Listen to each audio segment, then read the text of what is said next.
ഓരോ 2 ആഴ്ച കൂടുമ്പോഴും ഏതെങ്കിലും ജൈവവളമോ സ്ലറിയോ ഒക്കെ നമുക്ക് ഒഴിച്ചു കൊടുക്കാം. അതുപോലെ പൂക്കൾ ഉണ്ടാവാറാവുന്ന ആ സമയത്തുണ്ടല്ലോ, നമുക്ക് ഫിഷ് അമിനോ ആസിഡ് സ്പ്രേ ചെയ്ത് കൊടുത്താൽ ധാരാളം പൂക്കൾ ഉണ്ടാവും.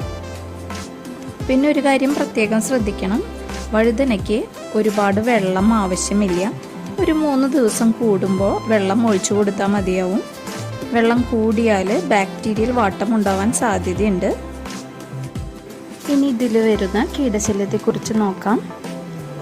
വഴുതനങ്ങയിൽ സാധാരണയായിട്ട് കണ്ടുവരുന്നത് ആമവണ്ടിൻ്റെ ശല്യമാണ്.